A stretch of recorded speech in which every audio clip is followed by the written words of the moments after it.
Les damos la más cordial bienvenida al segundo día de trabajos del Quinto Congreso Internacional de Derecho Constitucional.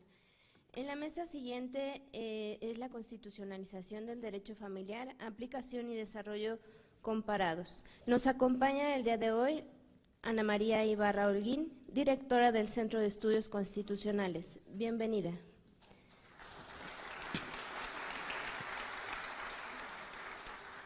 Marisa Herrera, de la Universidad de Buenos Aires, Argentina. Bienvenida.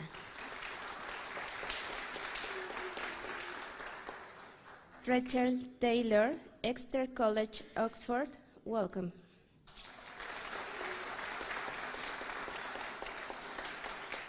Y nos acompaña para moderar la mesa Arturo Guerrero Zazueta, al que le cedo el uso de la voz.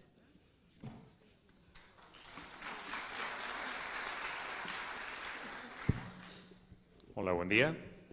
Bienvenidas y bienvenidos a esta mesa del Quinto Congreso Internacional de Derecho Constitucional sobre la constitucionalización del derecho de familia.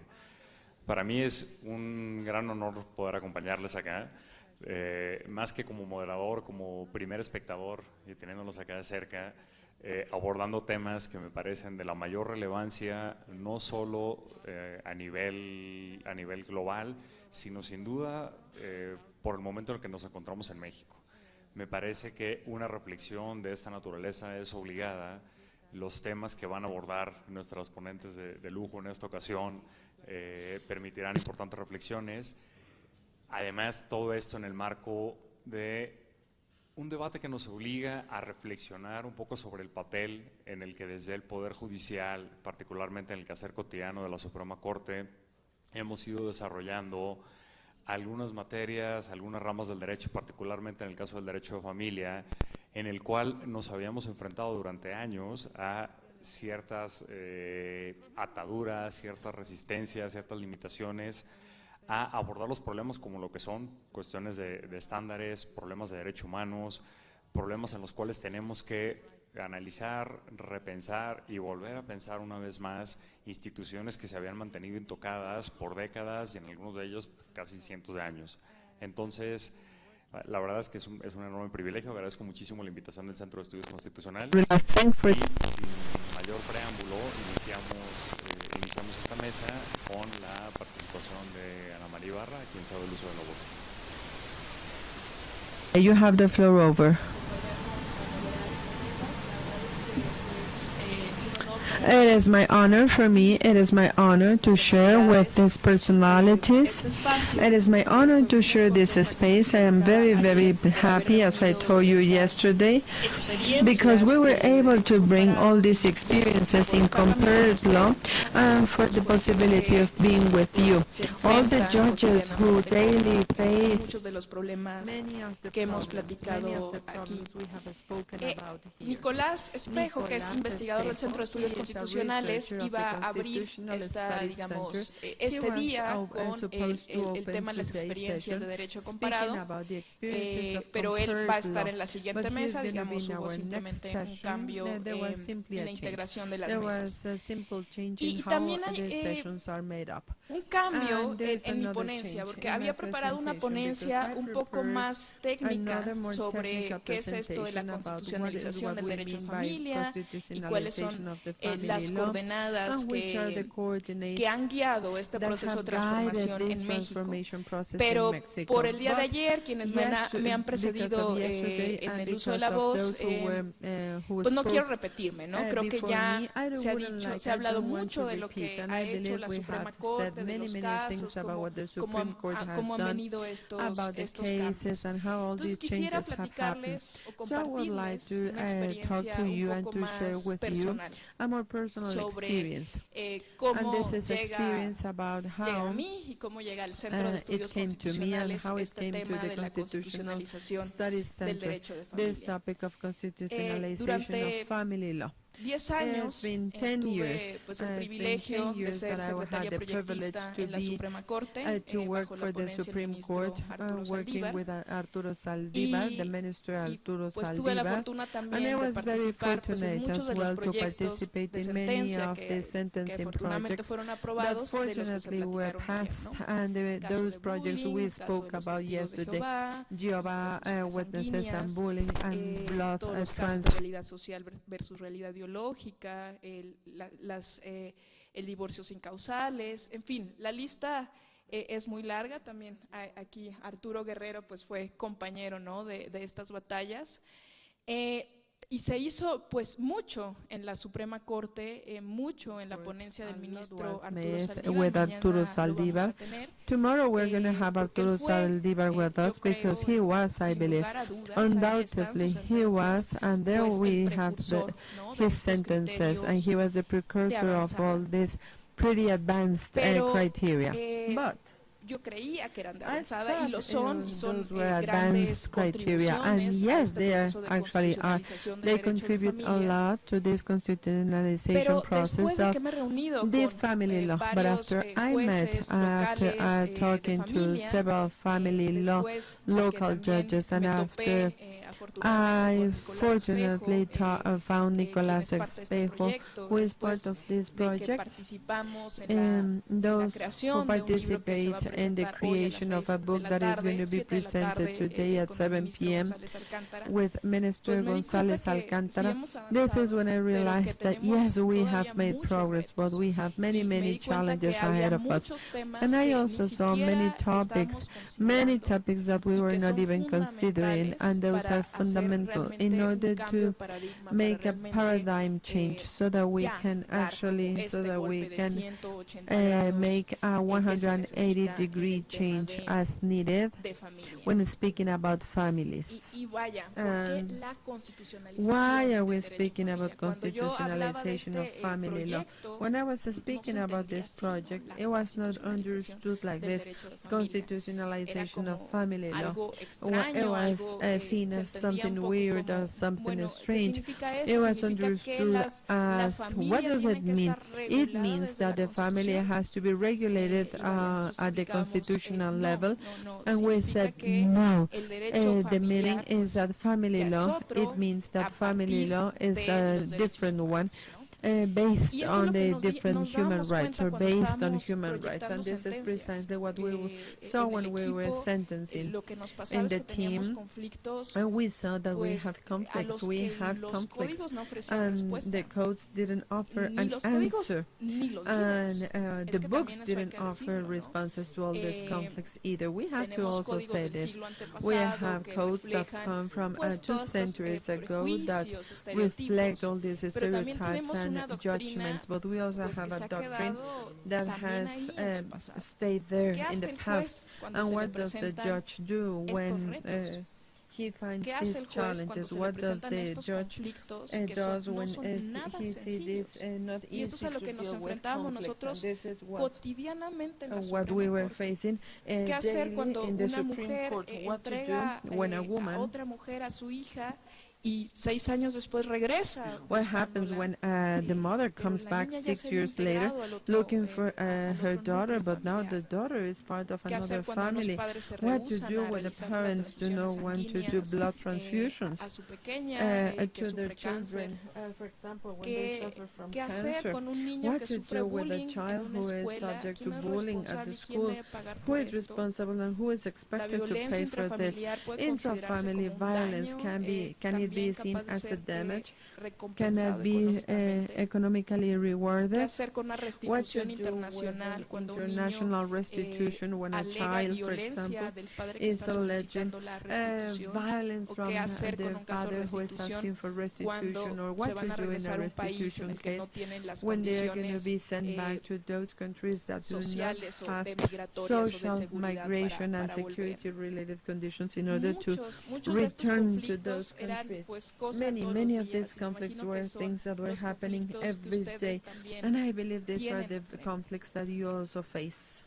And I believe the judge is doing wonderful things with what he or she has in front of him or her all these difficulties without a legislation that will respond to these problems. He or she have a legislation, has a legislation that is only reinforcing the discriminatory actions, and then it is not possible to apply them because clearly the judge sees stereotypes and injustices, and there are also things which are not being considered because of all the technological changes, because these are also changes that haven't been included into the Mexican legislation. So there is nowhere to go in the legislation. There is no support in order to resolve all these cases, and there is no support by the Mexican doctrine either. Something that I say here,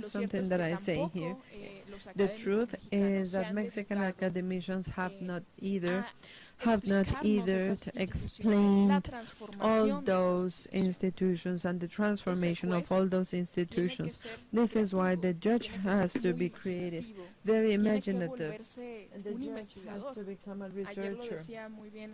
As Alma said it yesterday, who is a good judge? The one who is looking underneath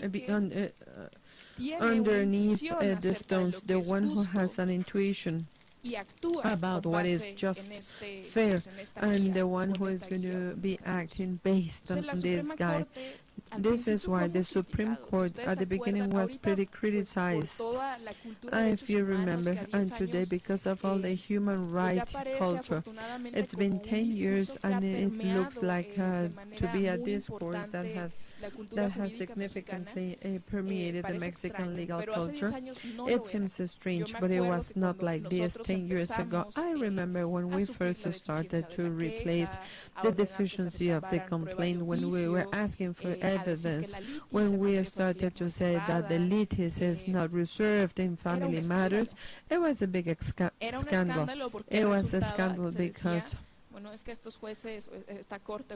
was said that this specific court, for example, this is an insane court, and it is bypassing all the law rules that give us legal certainty, and this is why we speak about the higher interest of the child. And what do we mean by this? It is a pretty ambiguous concept, the highest interest of the child, and the court says to decide what is the best for the child, but it doesn't say that much, because what we mean by the best for the child. Based on this premise is how the Supreme Court opened its doors to many cases. Para resolver, pues eso, lo que era mejor para un niño. Y esto era un escándalo hace 10 años. Y así es como empieza, digamos, esta revolución. El juez se vuelve un investigador porque no tiene en la ley la respuesta, no tiene en la doctrina mexicana la respuesta. Y también, a su vez, tiene preguntas empíricas que resolver, ¿no? Como esto que también mencionaban ayer. ¿Es verdad que no haya un tratamiento alternativo a la transfusión sanguínea? Esa es una pregunta científica. ¿Cómo hace el juez para enfrentarse a estas cuestiones? Pues tiene que acercarse a los datos, tiene que acercarse al derecho comparado, tiene que acercarse a la doctrina de fuera, porque acá en México lo cierto es que no hay nada actual, no hay nada lo suficientemente claro para ayudar a soportar una decisión judicial. Y esto es lo que emprendió la Suprema Corte en aquel entonces, y creo que sí, a lo largo de estos 10 años, pues, como decían ayer, no ha dejado prácticamente ninguna institución de familia intocada. Y es un escándalo también. Yo recuerdo que fui invitada a dar una clase de Derecho de Familia, y después me habla el director de la facultad y me dice, es que se están quejando los profesores porque dicen que no les estás enseñando familia. Y yo, ¿cómo que no? No, porque no les estás enseñando las reglas del Código Civil. Y yo, bueno, porque todas esas reglas de verdad es que ya han sido transformadas, declaradas inconstitucionales o interpretadas de manera conforme por la Suprema Corte, y yo no puedo enseñar algo que ya no es derecho vigente, algo que no es congruente con nuestra cultura de derechos humanos. Y esa transformación, como yo les decía, y coincido ayer con lo que señalaba Arturo Bárcena, se ha dado a partir de dos ejes esenciales y uno de manera un poco más residual, que son el interés superior del niño, el derecho a la igualdad y el derecho al libre desarrollo de la personalidad, de manera más residual. Empiezo brevemente con el interés superior del niño. Ya les decía, es un concepto indeterminado, muy difícil de concretar en los casos en particular. Pero este principio abre la puerta en la Suprema Corte a que muchas cuestiones, y a ustedes les va a parecer extraño, consideradas de legalidad, fueran entendidas como cuestiones de constitucionalidad. Y si es una cuestión de constitucionalidad, entonces la Corte podía entrar a resolver estos conflictos. Y se decía, bueno, si el interés superior del niño es algo, un principio que está establecido en la Constitución y en los tratados internacionales, entonces la Corte sí tiene la competencia para resolver estos amparos directos en revisión y empezar a sentar una doctrina sobre cómo resolver estos casos que involucran a los derechos de los niños, niñas y adolescentes. Y por ahí empieza, ¿no? Admitir un montón de amparos directos en revisión que normalmente no se hacían. Y empieza a establecer, yo creo que dos cosas. Por un lado, una serie de deberes concretos para el juzgador que también provocan este activismo judicial, pero yo creo que en un sentido positivo, estableciendo que los jueces tienen amplias facultades para allegarse al material probatorio que necesiten, actuar de oficio, ir más allá de la litis planteada, suplir los agravios, un montón de potestades que empoderan al juez, empoderan, pero también lo obligan a tener un papel, un rol muy activo en la defensa de los niños, niñas y adolescentes. Esto cambia el paradigma, porque entonces estas cuestiones de niños son cuestiones de constitucionalidad, son cuestiones de los derechos de los niños y tienen que ser resueltas así por los jueces. Y les agrega muchas obligaciones a los jueces para que puedan realmente decidir eso que es mejor para los niños. Eso por un lado. Por otro lado, estableció deberes concretos también para las autoridades que tienen a su cargo el cuidado de los niños, ¿no? Como las instituciones públicas, las cárceles incluso, ¿no? En aquel caso que resolvió la Corte sobre mujeres en prisión y niños pequeños, las guarderías, ¿no? No olvidemos el trágico caso de la guardería ABC. Entonces fue estableciendo estas medidas de protección reforzadas, concretas, para las autoridades que tienen a su cargo el cuidado de nuestros pequeños. En un segundo plano, también dijo, sí, hay estos deberes en específico, pero también tenemos que decir que el interés superior del niño no ofrece soluciones únicas, que no podemos establecer soluciones totalizadoras, uniformes para todos los casos, sino que más bien el juez tiene que ver en cada caso las circunstancias particulares para resolver eso que es mejor para los niños. Y sí estableció una serie de cosas, por ejemplo, que se tienen que ponderar en determinadas instituciones, ¿no? ¿Qué se tiene que ponderar para determinar la guardia y custodia de un menor? ¿Qué se tiene que ponderar para establecer la realidad social versus la realidad biológica? Establece como parámetros, guías, pero nada le dice al juez sobre cómo resolver un caso en específico, un caso en concreto.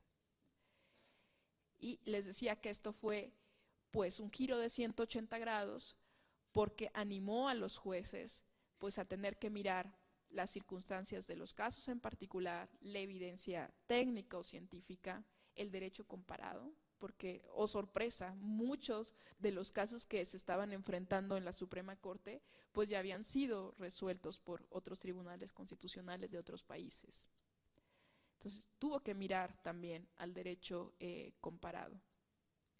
Y ahí fue construyendo estas soluciones que informan ahora pues derecho de familia en relación con los niños, niñas y adolescentes. Pero también, y derivado, creo yo, muy conectado con el interés superior del niño, empezó a preguntarse, ¿realmente es mejor para un niño el que tenga un tipo de familia o el que tenga siempre detrás o como protección a una familia compuesta por un padre y una madre? ¿O no podría ser el caso que en ocasiones lo mejor para el niño es que se le permita ser adoptado por una pareja homosexual? Entonces, esto se conecta con el derecho a la igualdad y no discriminación, precisamente porque se dice, para proteger al interés superior del niño no se deben admitir prejuicios o estereotipos acerca de la calidad o cualidades que tienen los padres, porque esto en realidad no sirve a los niños, esto en realidad son mitos, ¿no? Y la Corte también ofrece evidencia científica acerca de por qué no es verdad que los niños puedan ser perjudicados por tener a unos padres homosexuales. Y ahí se abre también, pues, un abanico de opciones para la entrada al derecho a la igualdad y no discriminación. Y se empiezan a reconocer a todos los modelos de familia y la protección que merecen todos los modelos de familia desde la Constitución. Y se empiezan también a derrumbar los roles y estereotipos de género en el seno familiar. Se empieza a reconocer el valor del trabajo doméstico a través de la figura de doble jornada y también a través de la necesidad de que se otorguen alimentos y el derecho a la compensación a aquellas personas que se han dedicado al hogar y al cuidado de los hijos. Y esto abre también la puerta para proteger de mejor manera a las personas con discapacidad a través pues de la instauración de este modelo social de discapacidad, de ajustes razonables y de la eliminación por fin del estado de interdicción. Yo creo que esa es como muy brevemente la historia de cómo ha sido esta evolución, de cómo ha sido esta incorporación de principios y derechos en la Suprema Corte. Como les decía, creo que no ha sido una historia sencilla ni tan bien recibida en algunos momentos iniciales, pero que vino después de ciertos años a cambiar contundentemente el derecho de familia en México. Y cuando nos ha tocado platicar con jueces locales, de pronto nos dimos cuenta que en todo este esfuerzo pues no habíamos estado solos, ¿no? Y quizá es un error del alto tribunal o de las altas instancias no mirar o no voltear a ver qué es lo que están haciendo, sobre todo los jueces locales, lo digo porque son los que tienen más de cerca este tipo de conflictos, pero nos dimos cuenta que muchos de los problemas, estos problemas o casos de vanguardia paradigmáticos que nosotros habíamos considerado, pues también ya habían sido resueltos por tribunales de instancia o tribunales locales. Y estos jueces también estaban haciendo un esfuerzo por incorporar en sus decisiones a los derechos humanos, ante este vacío legislativo y ante este vacío de doctrina mexicana. Y entonces resultaba que no era extraño ya hablar de esto, de la constitucionalización del derecho de familia. Resulta que sí tenemos aliados, resulta que están ustedes, resulta que están por otro lado los académicos de otros países, resulta que sí es un esfuerzo que ha sido acompañado de distintos frentes. Y es por esto que cuando el ministro presidente el ministro Saldívar llega a la presidencia de la Suprema Corte, se decide que en el Centro de Estudios Constitucionales tenía que abrirse esta línea de investigación sobre la constitucionalización del derecho de familia. ¿Para qué? Pues para empezar a explicar qué es esto, ¿no? Para empezar a explicar cuáles son sus fronteras, si es algo distinto a la constitucionalización del derecho en general, y qué retos, si es verdad que el derecho de familia se ha transformado, qué retos impone para los juzgadores y juzgadoras de este país. Por eso en el Centro de Estudios Constitucionales abrimos e iniciamos nuestras labores con este primer congreso sobre derecho de familia, porque creemos que es muy importante, ya lo decían ayer, más del 50% de las contiendas civiles son familiares. Es mucho para los jueces, mucho más si se toma en cuenta que el legislador ha sido pasivo, realmente pasivo en este tema. Y en el Centro de Estudios Constitucionales lo que queremos hacer es, además, bueno, de este tipo de eventos para que podamos discutir entre todos este fenómeno de la constitucionalización, queremos reconstruir la doctrina de la Suprema Corte en este tema, porque todos más o menos conocemos las sentencias paradigmáticas de las que ya se hablaba ayer, pero queremos presentarles al público en general la película completa, ¿no? ¿Qué es esto, realidad social versus realidad ideológica? ¿Cuáles son todos los casos que informan a esta línea jurisprudencial? ¿Cuáles son como los matices, ¿no? Por decir algún ejemplo. En el Centro de Estudios Constitucionales estamos trabajando muy fuertemente en ordenar esta historia, estas narrativas, para presentarles a ustedes la novela completa. También tenemos como propósito realizar un manual de derecho de familia para que por fin haya algo en lo que se puedan apoyar los profesores y estudiantes, y esperamos este proyecto pues que quede antes de que termine el periodo de presidencia del ministro Saldívar.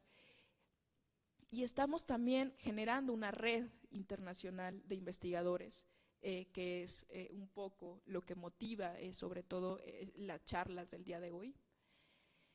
Y vamos a sacar publicaciones parciales a lo largo de estos 4 años, ya 3 solamente nos quedan, sobre qué es la constitucionalización del derecho a familia, qué es la responsabilidad parental y otros, digamos, problemas y desarrollos que estamos observando. Como muestra de este trabajo y este esfuerzo, el día de hoy vamos a presentar el libro sobre la constitucionalización del derecho de familia, desarrollos comparados, a las 7 de la tarde. Los invito a que estén en esta presentación y a que vean el libro, porque el libro lo que hace es reconocer los esfuerzos desde otras latitudes, y también hay un capítulo donde narra de mejor manera a la que he hecho hoy la experiencia de nuestro país, ¿no?, en este tema. Me parece fundamental que iniciemos, que empecemos a generar este debate. Por eso celebro ampliamente pues que estemos todos hoy aquí discutiendo este tema, que ya no parezca tan extraño hablar de la constitucionalización del derecho de familia. De hecho ya no lo es, ya lo he escuchado en México más frecuentemente, y eso pues me pone muy feliz por lo que implica el reconocimiento del impacto de los derechos humanos en el derecho de familia. Pero todavía hay retos. Es verdad que la Suprema Corte ha avanzado muchísimo más ante estas, digamos, complejidades, pero a partir, les decía, de esta experiencia que hemos compartido pues con ustedes, con los académicos internacionales, me he dado cuenta que hay cosas que están verdaderamente ausentes en la doctrina mexicana, como el tema de cambiar ya por fin la patria potestad por responsabilidad parental, o el tema de reconocer la autonomía, pero la autonomía en serio de los niños, no nada más la autonomía en un sentido proteccionista. Creo que hay grandes pasos todavía por dar, y precisamente eso es lo que quiero pues que conversemos, ¿no?, a lo largo de este día. Ojalá sea pues una experiencia gratificante para todos. Muchas gracias.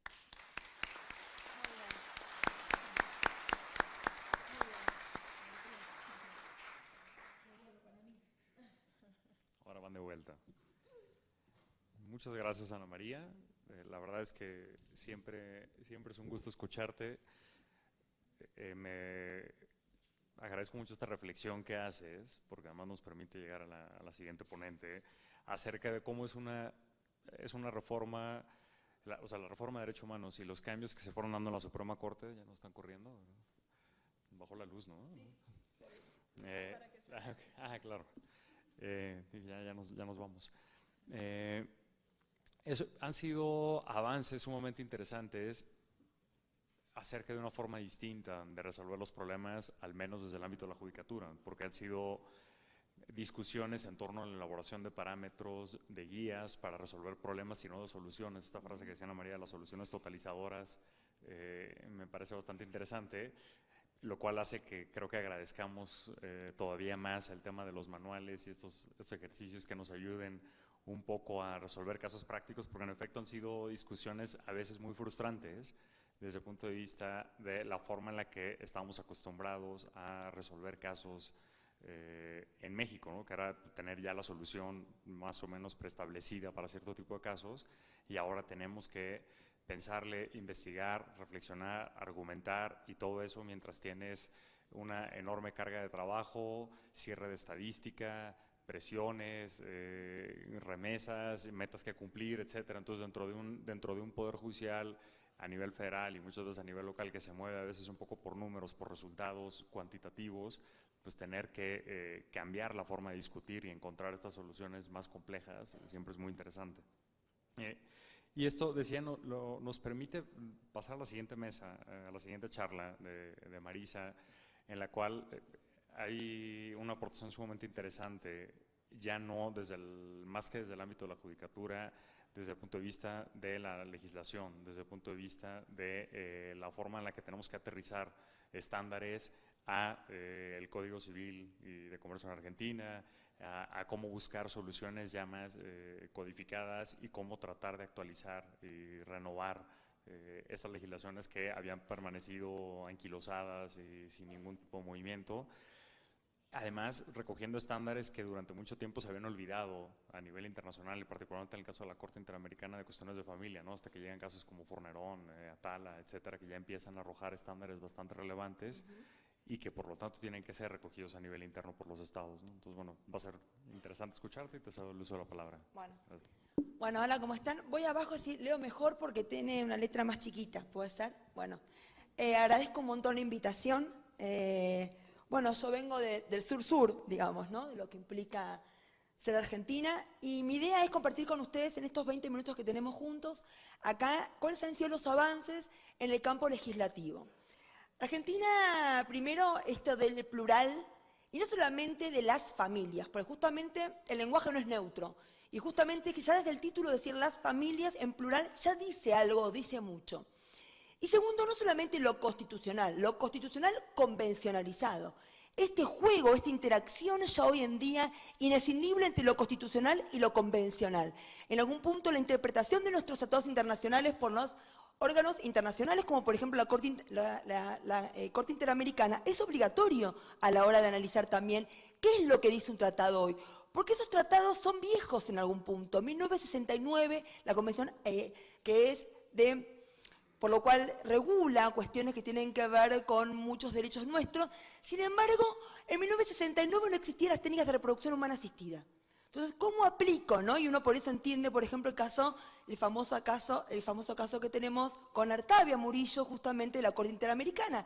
¿Por qué? Porque esta interpretación dinámica nos va poniendo en un lugar diferente a la hora de analizar esta mirada constitucionalizada, convencionalizada del derecho de las familias. Primero, algunas cuestiones básicas para entender el derecho argentino, para poder también entender a nivel comparado en qué podemos hacer sinergia, ¿no? En algún punto en qué podemos hacer una vinculación. Primero, Argentina tiene una constitución reformada en el año 94, donde habla que incorpora algunos tratados internacionales a su constitución y le da jerarquía constitucional, exactamente igual que la Constitución. Y no solamente estos tratados internacionales, sino aquellos que tengan una mayoría especial en el Congreso tienen jerarquía constitucional derivada, no originaria, sino derivada, se le da obligatoriamente una jerarquía constitucional, como es la Convención de los Derechos de las Personas con Discapacidad, que adquirió hace unos años jerarquía constitucional. Pero además tenemos nuestro artículo 75, inciso 23 de la Constitución, que habla justamente de estas acciones positivas. Acciones positivas a favor de quién, de los más vulnerables. Y acá señala ciertos grupos como son los niños, las mujeres, los ancianos y las personas con discapacidad. A esos les cabe esto de una idea de una protección reforzada en algún punto, y por eso la prioridad de la legislación. Este control de constitucionalidad, convencionalidad que lleva Argentina es difusa. Cada juez, cada jueza de la Argentina tienen la obligación de hacer un control de constitucionalidad, convencionalidad. Y ese control lo hace para el caso específico. No hay un control de constitucionalidad concentrado, hay difuso en cada caso. Lo que pasa que es, por eso la importancia de empezar a ver que muchos avances que hoy tenemos en las leyes vienen ¿de qué? De que muchos jueces fueron decretando la inconstitucionalidad de varias normas. Por lo cual lo obligó a tener que hacer una reforma legislativa para que no sea según el juez que te toque y según esto de empezar a judicializar para tener un derecho, aquel que judicializó tiene un derecho y aquel que no judicializa no lo tiene. Entonces por eso la importancia de la ley para poder tomar todos estos avances que hemos tenido jurisprudenciales. Muy bien. ¿Y acá sobre la base de qué se construye esta idea de una mirada convencionalizada, constitucionalizada que impacta en el derecho de las familias?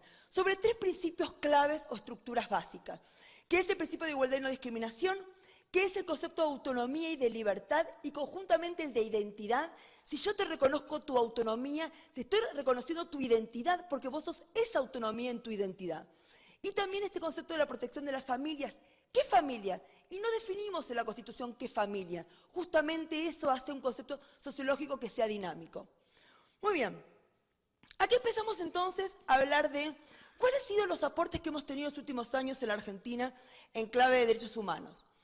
Primero, nuestra Ley de Protección Integral de Derechos de Niños, Niñas y Adolescentes. Ayer se cumplieron 30 años de la Convención sobre los Derechos del Niño. Un tratado internacional sumamente importante que ha tenido una ratificación enorme de gran cantidad de casi todos los países del globo y además en el menor tiempo posible, que ha significado un hito, un antes y un después en la consideración de la infancia. Y también otras leyes que uno a veces le da poca importancia, pero es la posibilidad del voto a partir de los 16 años de los adolescentes. ¿Por qué? Porque implica el compromiso de que los chicos, los pibes y las pibas, como uno dice hoy a nivel más cotidiano, puedan comprometerse en el derecho al voto, lo que implica también el compromiso político. Y por eso acá decimos que nuestras leyes son más de Mafalda que de Susanita, un poco trayendo a Aquino, alguien que es muy paradigmático en la Argentina. Buen día, nena, ¿está el jefe de la familia? En esta familia no hay jefe, somos una cooperativa. Porque en definitiva, el principio de autonomía progresiva y el ser sujeto de derechos, el reconocimiento de ser sujeto de derechos, ser un otro, una otra, implica darle sus derechos. Y en ese darle sus derechos también es una voz que se va incorporando en el derecho de la familia. Y por eso hemos tenido, el año pasado en la Argentina, cuando se debatió todo el debate sobre aborto, que después también se puso en tensión la educación sexual integral, esto de con mis hijos no te metas. Primero con una idea de los hijos como objeto, no como sujeto.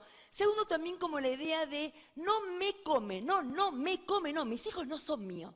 Esta idea de la propiedad también que hay que deconstruir. Y no es casualidad que en esta, publicidad que se hizo, en esta campaña que se hizo, son las mujeres las principales, caras visibles de la familia. Que eso también en términos de género, y yo que soy feminista, también hay que ponerlo en tensión. Porque lo cual también implica de esta idea de creer que las mujeres somos las principales cuidadoras de nuestros hijos, es un daño también en términos de igualdad. Y eso también lo vamos a ver con algunas cuestiones. También el derecho a la salud ha sido un derecho central, y no por casualidad el concepto de competencia, que pone en crisis el concepto de capacidad en el derecho, viene del campo de la bioética y viene del campo de la salud.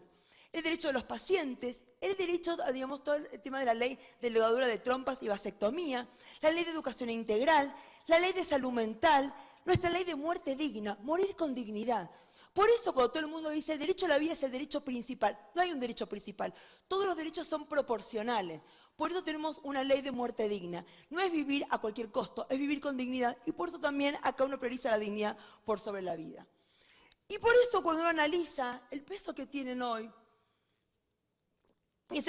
por eso hay que defender muchísimo el derecho laico. Porque estamos teniendo en la región todo un avance también que tiene que ver con la cuestión más evangelista, con toda la cuestión también que tiene que ver con la Iglesia Católica, y eso también nos cuesta muchísimo empezar a profundizar un derecho laico. Cuando uno habla de derecho de las familias en plural, también pone en crisis esta idea de la laicidad, o pone en el escenario la laicidad en materia del derecho, la importancia de un derecho laico, más allá de las creencias que cada uno tenga. Y esto implica que encima también tenemos más normas que han puesto en crisis un sistema jurídico más complejo. La ley de protección contra la violencia de las mujeres, justamente la introducción del femicidio como una figura del Código Penal que justamente agrava las penas cuando son cuestiones que tienen que ver o que comprometen la cuestión de género. También tenemos hoy la ley Micaela, se le llama así porque fue un caso de femicidio, que a partir de esa ley el padre nos acercó un proyecto y sacamos en el Congreso la ley Micaela, que es la obligación a los 3 poderes del Estado de capacitación en género. Todos los que trabajamos en el Estado tenemos que tener una formación mínima en género, porque eso también implica una transformación cultural profunda en términos de despatriarcalización o lo que tiene que ver con igualdad. Y también esta ley que hemos creado de un programa de ¿qué? Para el egreso de jóvenes, que ¿por qué? Porque los chicos que tienen más de 15 años o 16 años, ya la adopción no es una figura para ellos. ¿Y qué hacemos con ello? Justamente el Estado tiene que estar primero para el más vulnerable. Y justamente a esos chicos hay que darle toda una apoyatura para su autonomía. Prioridad en materia de educación, prioridad en materia de salud, prioridad en materia laboral también, después para que puedan insertarse, ya que ellos son los más vulnerables porque no tienen red familiar. Y tenemos, para mí ha sido la ley más importante que he hecho. La ley de matrimonio igualitario. Y no importa si se casaron 11.000, 11.350, 12.000 o 7.000. Lo que importa es el valor simbólico. De decir que en este mundo entramos todos, el tema es que el derecho lo deje entrar. Ser blanco, negro, alto, bajo, judío, católico, gay o no gay, todos por ser personas humanas tenemos derecho a estar contenidos en nuestras leyes. Y por eso, ayer cuando alguien preguntó, los mismos derechos, el mismo nombre, es matrimonio igualitario, no es un derecho de segunda o un lugar o una institución de segunda, es los mismos derechos y es también el mismo nombre. Por eso nunca en la Argentina, digamos, se planteó la idea de que haya una figura intermedia, es matrimonio igualitario. Y esto implica también nuestra ley de identidad de género, otra gran ley argentina. ¿Por qué? Es la primera ley del mundo que no obliga a operarse para recién ahí poder cambiarte el género, sino que solamente está centrado en la idea de autonomía, en la identidad autopercibida, lo que vos te autopercibís. ¿Y esto qué implica? Que voy al registro civil y digo, yo realmente me siento que soy un hombre, por lo cual yo puedo cambiar todos mis papeles, por decirlo así. No hace falta que me opere. Y esto implica también una ruptura y poder aceptar. ¿Qué nos decía en la Argentina? Ah, no, esto es un liberalismo. Ahora todos los hombres se van a pasar a ser mujeres para jubilarse antes, porque en la Argentina te jubilas antes. Y la verdad, ¿saben qué? La gente a su familia y a su identidad le tiene mucho respeto. La gente no abusa de las leyes, la gente usa las leyes porque las necesita. Pasó con el divorcio, pasó con el matrimonio igualitario, con la ley de identidad de género. La gente usa las leyes porque las necesita. No hay que tenerle miedo a que la pendiente resbaladiza ahora y después el día de mañana, ¿qué va a pasar? No pasa nada. ¿Qué no hacían con el matrimonio igualitario? ¿Y mañana nos quieren pedir que se case con un perro? El día que lo pidan lo vemos. Hasta ahora nadie nos pidió eso. No tengamos miedo, porque con ese miedo estamos en el fondo violándole derechos a personas que tienen derecho también a contraer matrimonio. Hicimos el Código Civil, que fue... Yo siempre digo que nunca hubiéramos hecho el Código Civil sin estas leyes que nos fueron corriendo los márgenes de la legalidad, por suerte, ¿no? Y uno dice, ¿qué es el Código Civil? El Código Civil da de nuevo. Da de nuevo todo familia. Hace una revolución en el derecho de familia, claramente. ¿Por qué? Y ahora vamos a ver en qué sentido. Primero, lo mejor que tiene el Código son los 2 primeros artículos. Arranca el Código argentino diciendo que los tratados de derechos humanos forman parte de la interpretación y que siempre este código debe ser leído en consonancia con los avances de los derechos humanos. Ergo, hoy nadie puede ser un buen civilista, un buen abogado, un buen juez en familia, si no conoce automáticamente los avances que se van dando en el plano constitucional convencional. Y no solamente eso, es producto de una época, es producto de una ampliación de derechos en distintas leyes y además es producto de un compromiso fuerte con el más débil. Ya el fuerte por ser fuerte tiene su lugar. Justamente las leyes tienen que estar para los más débiles, porque son ellos los que necesitan del Estado, de la ley, para darles un lugar de reconocimiento. Por eso, el Código se atreve y regula el divorcio incausado. No me importa por qué se divorciaron. No me importa si hubo un culpable, un inocente, porque en definitiva la vida de las personas y las de pareja son más complejas. Yo siempre digo, mi marido se fue con la secretaria porque nunca estoy en mi casa porque vivo viajando. ¿Hay un culpable y un inocente o es una relación realmente más compleja? Por lo cual no nos importa eso. Lo que nos importa es ayudarlos en los efectos del divorcio. ¿Qué pasa con los bienes? ¿Qué pasa con los alimentos? ¿Qué pasa con los hijos? ¿Pero qué pasó antes? Lo que ya pasó, pasó. Y no tengo por qué entrar, porque esto viola el artículo 19 de la Constitución, que es el derecho a la intimidad. Las uniones convivenciales. Hay parejas que no se casan, por lo cual esas parejas también tienen que tener una regulación. Pero no le puedo regular exactamente igual que el matrimonio, porque por algo no se casaron. Por lo cual, la equiparación tampoco vale en términos de libertad. Hay que regular también otra forma que tenga derechos diferentes. La pregunta es, ¿qué es lo mismo y qué es lo diferente de estar o no casado? Ese es un gran debate también que nos atrevimos a poder responder acá. La compensación económica, justamente, ¿qué es? Compensar al más débil. En general suelen ser mujeres que por su estructura familiar dejan de o trabajar, o de estudiar, o de perfeccionarse en pos de la familia. Cuando después se separan, el señor tiene cómo pagar sus gastos, ella no tiene nada. Por lo cual se compensa económicamente el desequilibrio que le generó haberse dedicado a la familia, al matrimonio o a la unión convivencial. La otra es las técnicas de reproducción humana asistida. El Código Civil argentino regula 3 tipos filiales. La filiación por naturaleza, que fue la de siempre, la filiación adoptiva, que nace en el derecho argentino en 1948, después de un gran terremoto en una provincia, por lo cual habían quedado un montón de chicos huérfanos, no había una figura para darle una respuesta, sale la adopción, y hoy, en 2015, estamos justamente preparados para regular las técnicas de reproducción humana asistida. ¿Por qué?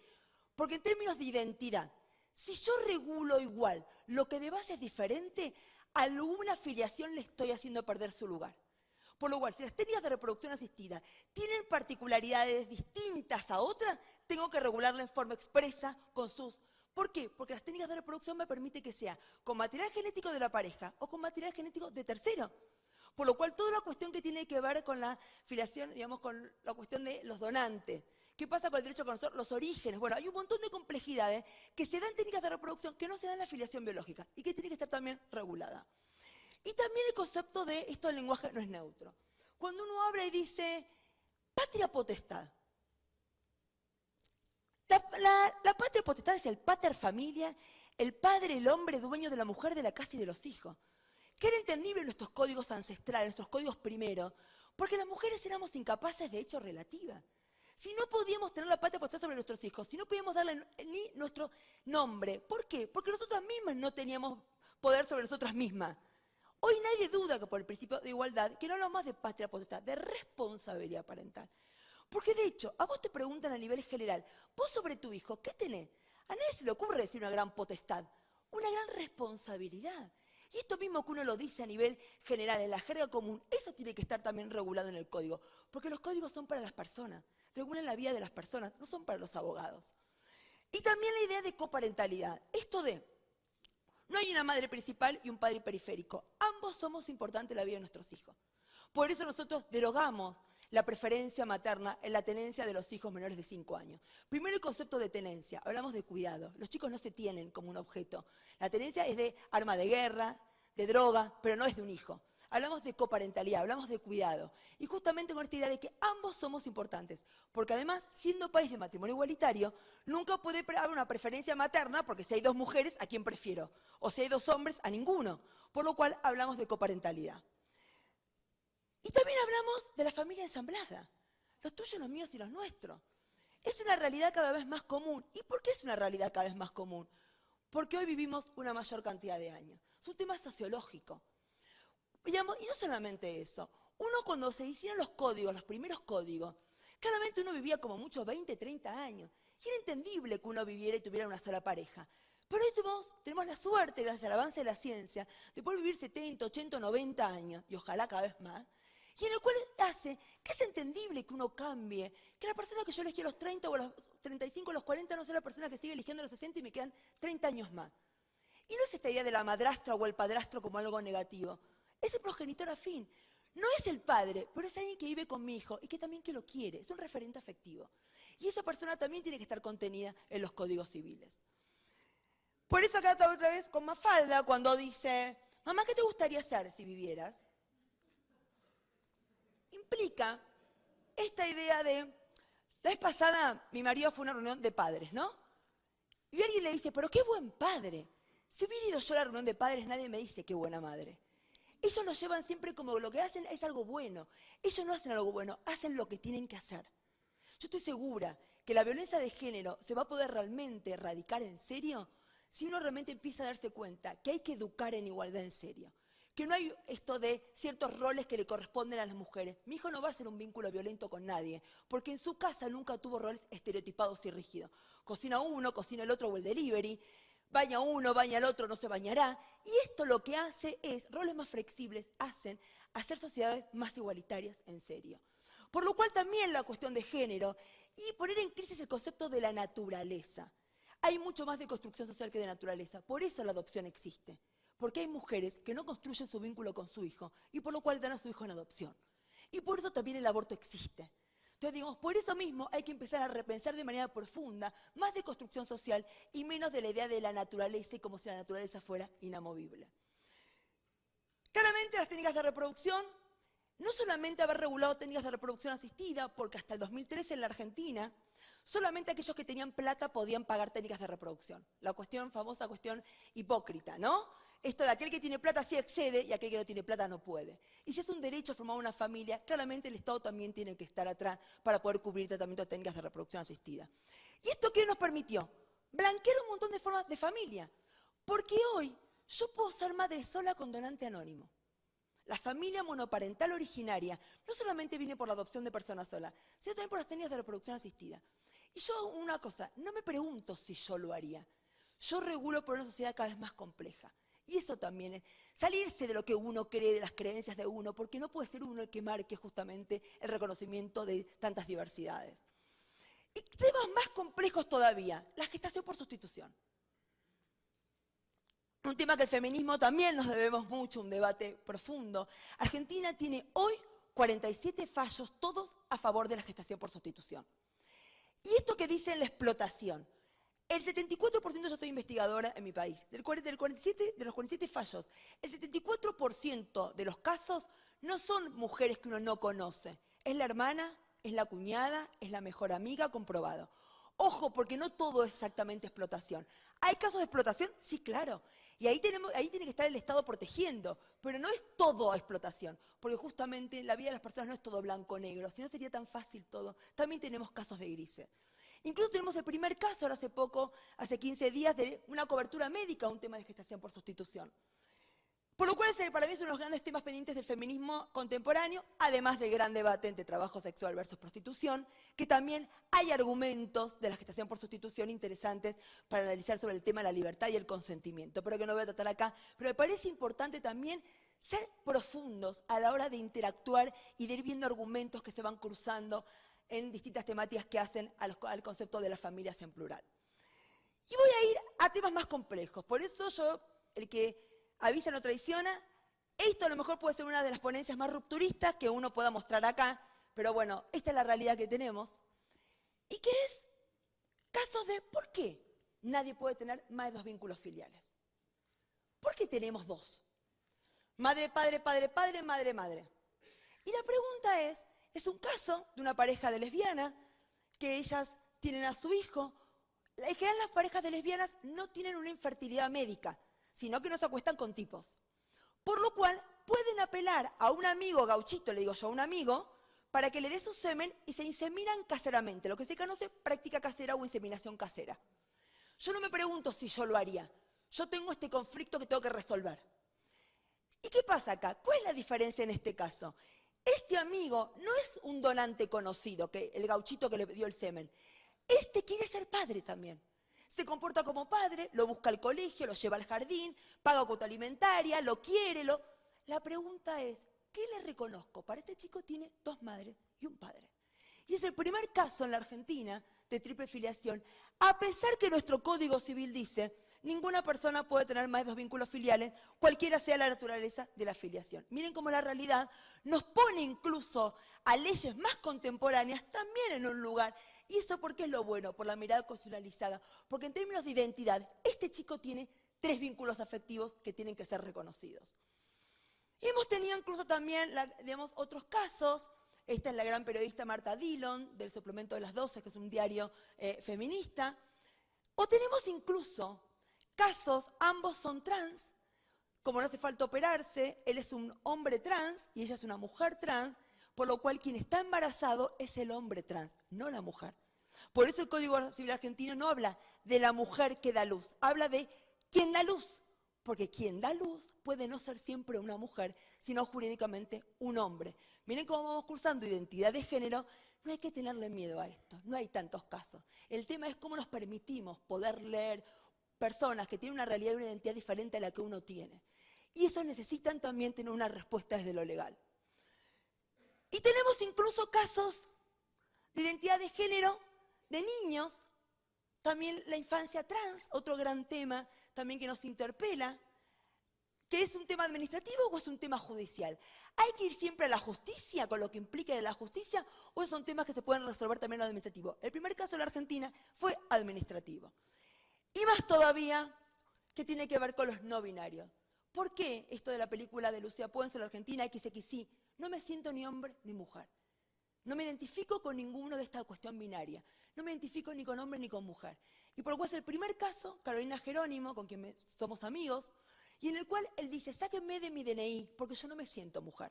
Yo me siento no binario. Y la pregunta es, ¿qué lugar le doy a esto? Y por eso es, si su identidad es esa, ¿quién soy yo para obligarlo a ponerse en esta mirada binaria de ser hombre o mujer? En definitiva, también tuvimos el gran debate sobre el aborto, que no solamente esta foto es paradigmática, son pañuelos verdes, y en la Argentina el pañuelo es un significado enorme. Somos hijas y nietas de los pañuelos blancos, la historia de desaparecidos y los derechos humanos como columna vertebral, y somos también hoy madres de los pañuelos verdes. El debate sobre el aborto en la Argentina ha tenido una masividad enorme y está muy bien que estos temas entren a la mesa de nuestras familias, porque son los temas también que deben preocupar. Y por ende, no solamente eso, sino también tenemos lo visual. Aquellos que escriben con la X, aquellos que escriben con la E. Y por eso tuvimos un caso de la primera jueza que se le ocurrió decir niñe y le hicieron todo un gran, digamos, la pregunta es, ¿está mal que el lenguaje acompañe los avances en materias identitarias? También otra gran pregunta que uno debería atreverse a hacer. En definitiva, y acá también todo esto repercute de manera directa en la justicia, yo creo que hay 3 elementos que empezamos también a ver el efecto dominó de todos estos cambios legislativos. El Poder Judicial sigue siendo en la Argentina absolutamente machista, absolutamente verticalista y absolutamente la idea del poder en el mal sentido. No construimos de manera horizontal y sorora, como le diríamos. El ejercicio de la abogacía, ¿para qué abogadas y abogados también formamos? Y las universidades. Las universidades tenemos una gran deuda pendiente de animarnos a dar estos debates también puerta adentro. ¿Qué abogados y abogados también formamos? Por eso en la Facultad de Derecho, en la cual yo formo parte, creamos el año pasado a raíz del aborto la red de profesoras de Derecho de la UBA.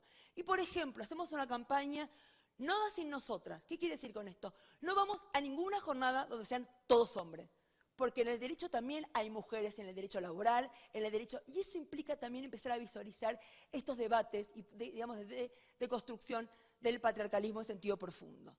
En definitiva, como dice Rita Segato, que ahora hay unos debates, pero bueno, yo la quiero mucho, una antropóloga, ser pluralista antes de ser feminista. Tener un mundo radicalmente plural como meta histórica. Estas leyes claramente han sido leyes que han, digamos, extendido el margen, los marcos de la legalidad. Y la pregunta es, siempre estuvimos mucho más tranquilos, ¿no?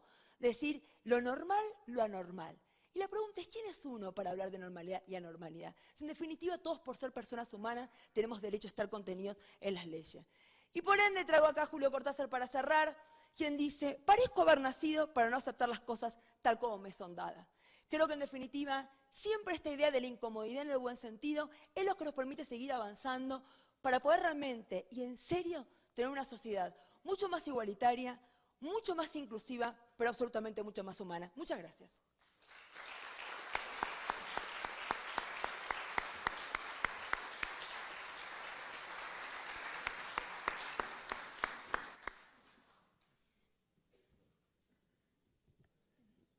Muchas gracias, Marisa.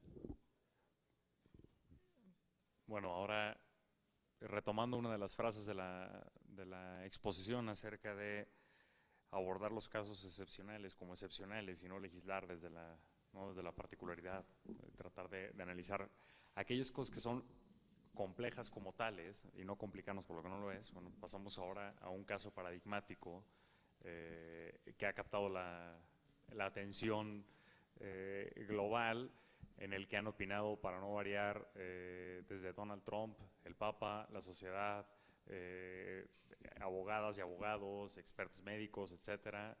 Y bueno, nos platicará un poco más al respecto Rachel Taylor, a quien cedo el uso de la voz. Thank you. Hello, I hope the translation is working. I'm going to speak about Voy parental a hablar de la responsibility in the responsabilidad parental en la Constitución británica y lo quiero hacer en el contexto de un caso en particular. Este es un caso de Charlie Gott. ¿Está funcionando? ¿Sí? Sí, está funcionando. En el contexto de este es el caso de Charlie Gott. Este es un caso sumamente importante en el Reino Unido. Fue un caso en el que cambiaron la ley de la responsabilidad parental y lo llevaron a la Suprema Corte Británica y a la Europea de Derechos Humanos. Es muy importante en la Constitución del Reino Unido. También obtuvo la atención mundial. Hasta el Papa comentó a favor de los papás, hasta el Papa. Y quedó claro después de la reacción mundial que este era un caso que había generado reacciones fuertes y que la gente tenía opiniones muy diferentes sobre lo que debía suceder, y es un caso que habla de la diferencia entre la responsabilidad parental y la responsabilidad del Estado en el caso de los niños. Primero les voy a explicar el caso.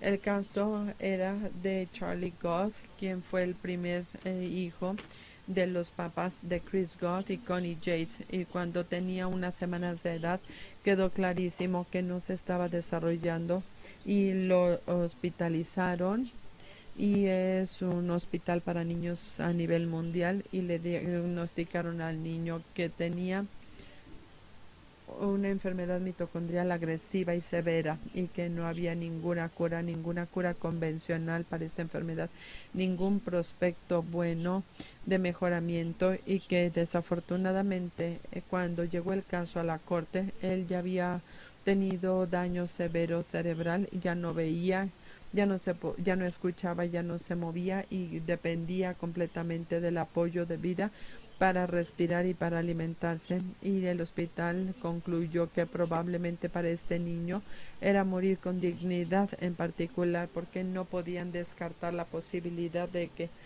sentía dolor y posiblemente seguir con el soporte le iba a causar más dolor y distrés. Sin embargo, los papás tomaron una perspectiva muy diferente. Los papás estaban completamente dedicados. Ellos en internet trataron de encontrar a los investigadores que conocían sobre su condición y encontraron a un profesor de Estados Unidos que estaba haciendo investigación y luego un experimento y un tratamiento para poder dar alguna terapia. Le traía beneficio a los niños con diferentes condiciones, pero nunca se había utilizado en las condiciones como las de Charlie. Entonces lo mejor que se podía decir es que existía la posibilidad teórica de que esto podría mejorar su condición. El hospital pensó que era demasiado riesgo, que iba a ser demasiado doloroso para que se moviera Charlie, y que no se debería utilizar como experimento Charlie. El hospital y los papás no estuvieron de acuerdo, tomaron diferentes posiciones y llegó el caso a la corte. Y hubo dos fallos. Una orden fue que era legal que el hospital tratara de tener ya el soporte para vivir, pero lo segundo y más controversial es que dijeron que los papás no debían darle al niño esta terapia. La corte vio con mucho detalle, cuidadosamente, toda la evidencia médica, la evidencia que habían presentado los papás, la evidencia que había presentado, que habían expresado, y la corte decidió que era para el mejor interés de Charlie que se realizaran estas dos órdenes, y apelaron, los papás apelaron porque decía la corte que no procedía. Los papás apelaron y apelaron principalmente por la segunda orden. por la segunda orden. Dijeron que el hospital simple y sencillamente no tenía razón para decir esta decisión y para decir que no se podía llevar al Charlie a recibir los tratamientos y que era razonable que dijeran, ellos sí podían hablar de lo que hacían en el hospital, pero no tenían ningún derecho a interferir con la decisión de los papás de llevarlo a otro lugar. Entonces, como lo dijeron los abogados de los papás ante la Suprema Corte, esta es una cuestión de principio. ¿En qué circunstancias podría la Corte intervenir en esta decisión conjunta de los papás donde sentían que ellos sentían que era para el mejor interés del niño? Entonces les voy a decir cómo fue que la ley británica contestó esta pregunta y luego vamos a hablar del caso de Charlie en particular. La Gran Bretaña es una constitución que protege los derechos humanos y a través de la ley de los derechos humanos y incluye la Convención de los Derechos Humanos y lo vuelve una ley nacional, y esto significa que las decisiones de la Corte Europea de los Derechos Humanos influencian el derecho inglés. Y algo importante para las familias es este artículo, el artículo 8, que respeta el derecho, que protege el derecho a proteger la vida familiar, pero no le da protección a este derecho, sino que dice que el Estado sí puede intervenir, pero únicamente de acuerdo a la ley y cuando sea necesario en una sociedad democrática para proteger los objetivos que incluyen la protección de la salud y los derechos de las libertades. Hay una jurisprudencia muy larga de lo que significa, pero les quiero resaltar algunos puntos importantes.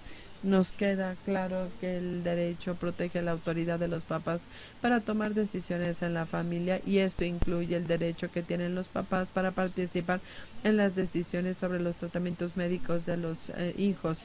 Pero lo importante es que la Corte enfatizó en este caso que también hay el derecho del niño, porque el niño no tiene la capacidad de tomar decisión por sí mismo. Entonces la Corte tiene el derecho de las decisiones que también aplican a los que aman al niño y que son responsables. Y esto me lleva a otro punto de la Convención Europea. Esta ya es vieja, fue creada en la década de 1950. No se refiere directamente a los niños, sin embargo, sí nos queda muy claro que los niños tienen exactamente los mismos derechos que tienen los adultos y garantizar que los niños estén completamente protegidos. Y la Corte Europea ha hecho referencia a la Convención Europea de los Derechos de los Niños para garantizar que esa ley internacional se refleje en la ley europea. Y en particular el artículo 3 de la Convención de las Naciones Unidas, el interés de los niños de su mejor interés, y este es uno de los principios clave, el derecho al mejor interés del niño. Esto es lo más importante. Esta es la ley de los derechos humanos, y también les voy a explicar cómo tratamos la relación entre los papás y los niños. La Convención de las Naciones Unidas de los Derechos de los Niños también es importante en nuestro derecho, en nuestra ley nacional de los derechos de los padres, y también en el caso de los niños, que fue reescrita en la ley para los niños, y es cuando la Convención de las Naciones Unidas se estaba redactando también, y la intención de la ley de los niños es reflejar los principios de los derechos de los niños en la Convención de las Naciones Unidas, y en particular garantizar que los derechos y las facultades de los papás se vean a través del concepto de la responsabilidad de los padres. En lugar de estar hablando de los derechos parentales, vamos a hablar principalmente de la responsabilidad de los padres, de la misma manera en la que lo hace la Convención de las Naciones Unidas, en particular en el artículo 18. Entonces pensamos un poquito más qué es lo que significa la responsabilidad parental. John Nicola, cuando se promulgó la Convención y la de los niños, hizo la siguiente observación: la responsabilidad de los padres puede representar dos ideas, que los padres tienen que comportarse diligentemente con los niños, y la otra es que la responsabilidad de cuidado de los niños incumbe a los padres y no al Estado. Estas son dos ideas sumamente importantes que se están reflejadas en el derecho internacional y en el británico, pero también tenemos que decir que los casos más difíciles de los niños vienen de cuando estos dos principios chocan, y creo que este es el problema en el caso de Charlie Gott. Vamos a ver los significados de estas aseveraciones y por qué son tan importantes. En primer lugar, la responsabilidad de los padres. Se trata de las responsabilidades con respecto a los niños. La responsabilidad es para reflejar un cambio, en este caso, de la autoridad de papá para tratar a los niños, y no se deberían tratar como objetos a los niños, y se tenía que garantizar que al niño se le viera como una persona independiente con sus propios derechos.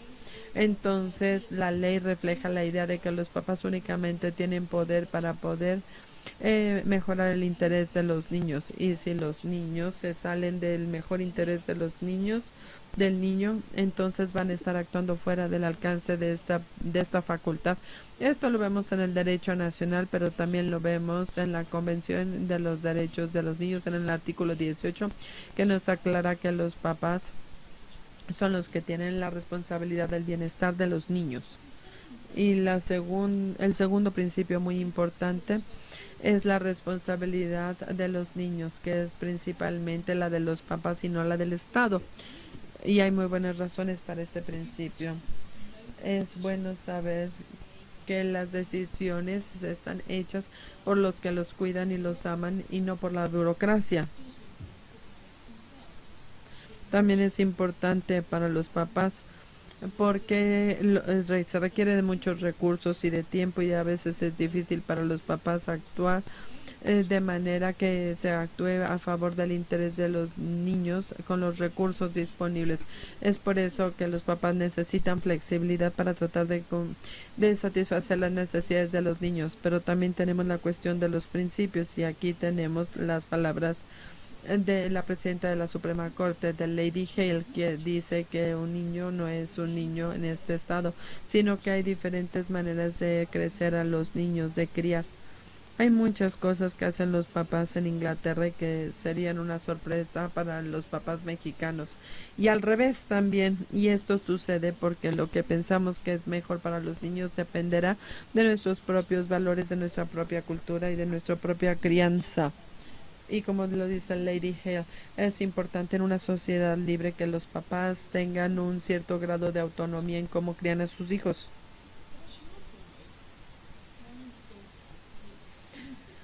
Pero los papás no tienen la responsabilidad exclusiva de hacerlo. La colaboración entre los papás y la sociedad y el Estado tiene un rol importante de dar los recursos a las familias, pero también garantizar los derechos y los intereses de los niños. Cuando los papás no sean capaces, la responsabilidad de los papás es sumamente importante, pero la responsabilidad de los niños al final del día es una responsabilidad colectiva. En el derecho británico, estos dos significados se reflejan en la manera en la que el Estado puede intervenir en la familia. Por eso diferenciamos los casos donde el Estado quiere quedarse con la responsabilidad y quitársela a los papás, y los casos de disputas entre los papás. Si es un caso de protección de los niños y el Estado quiere quitarle el control a los papás, entonces se tiene que comprobar que el niño está sufriendo o es probable que sufra de algún daño importante, y únicamente en estos casos podrá extraerse al niño. Y a diferencia, si hay una disputa privada, por ejemplo, entre los papás, por ejemplo, padres separados que no pueden estar de acuerdo en la educación y ni en cómo viven los hijos, bueno, pues entonces la Corte decidirá de acuerdo al bienestar de los niños, y lo va a hacer de acuerdo con las normas que están aceptadas de manera general en la sociedad.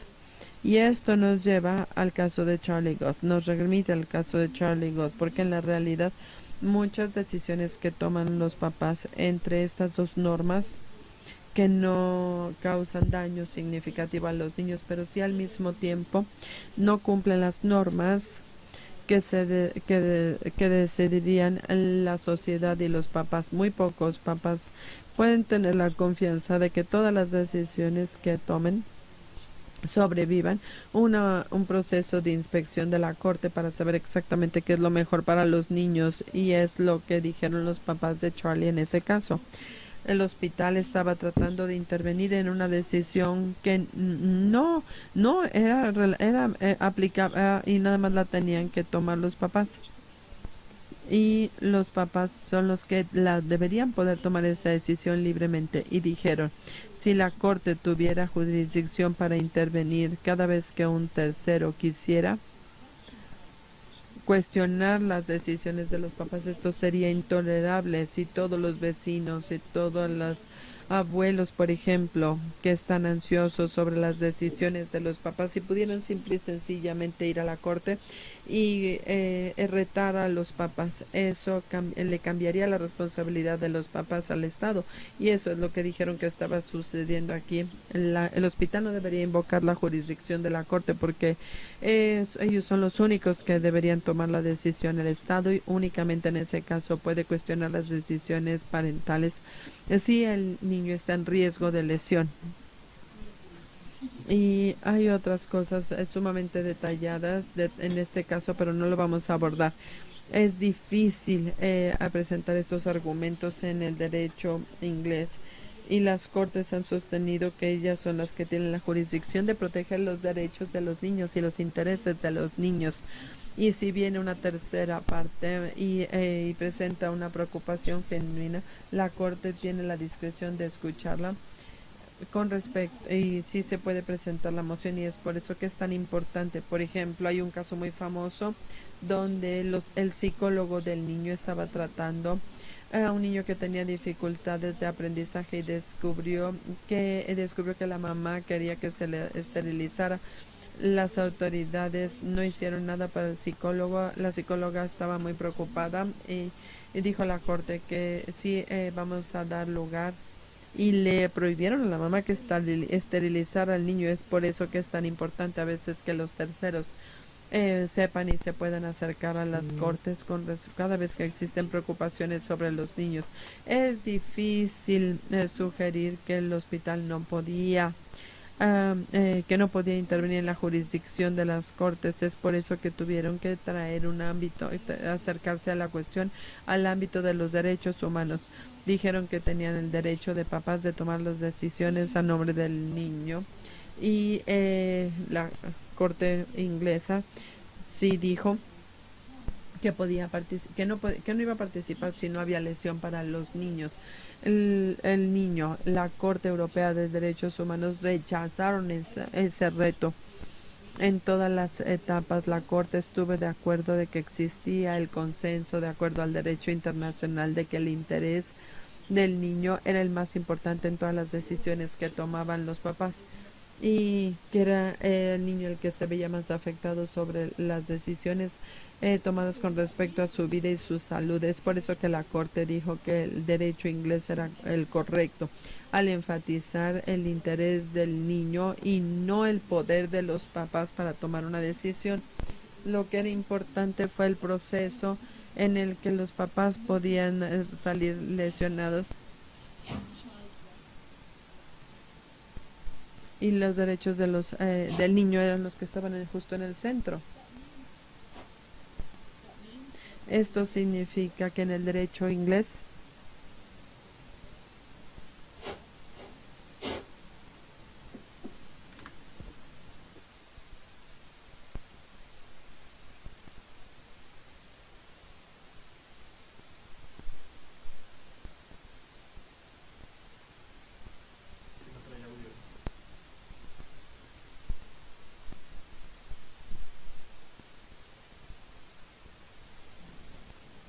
tenemos un problema técnico.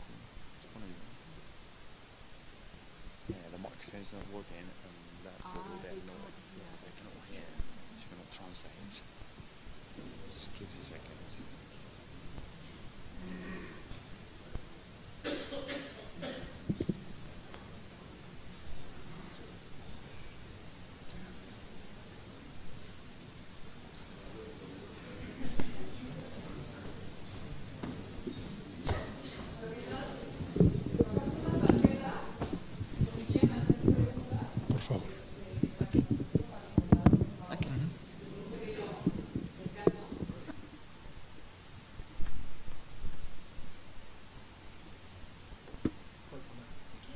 Ya está bien.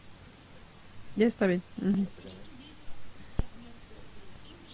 Eso quiere decir que de acuerdo a las cortes europeas y británicas, dijeron que es el bienestar de los niños es el que les permitía tomar las decisiones y la responsabilidad de los papás también tenían la responsabilidad de asegurar su bienestar. Y no, cuáles eran los derechos que tenían los papás para tomar decisiones. Es importante porque esto enfatiza y garantiza los derechos de los niños y también puede ser una preocupación para los papás. Pueden tener miedo de que se les cuestione de acuerdo a las normas y cosas con las que se estén en desacuerdo, pero yo sugiero que no se tienen que crear leyes estrictas para cuestionar a los papás, sino que se tiene que depender de la discreción judicial, se tiene que depender de los juicios para que ellos sean cuáles son los dos significados de la responsabilidad de los papás, que estén dispuestos a estar ahí para proteger los derechos de los niños, pero también que sepan que si hay una decisión razonable que podría hacer los papás a nombre de los niños y que la Corte reconozca que es la responsabilidad de los papás elegir de esas decisiones razonables. La tragedia que sucedió en el caso de Charlie Gold fue que no había opciones razonables para Charlie. Su condición se había deteriorado tanto que no había esperanza para él. Y en esas circunstancias, independientemente de los papás amorosos y cuidadosos que tenía, la Corte tuvo que reconocer que en algunas ocasiones que los papás, a pesar de de todo el amor, intervienen lesionando, independientemente de que tienen las mejores intenciones de hacer lo mejor para ellos. Gracias.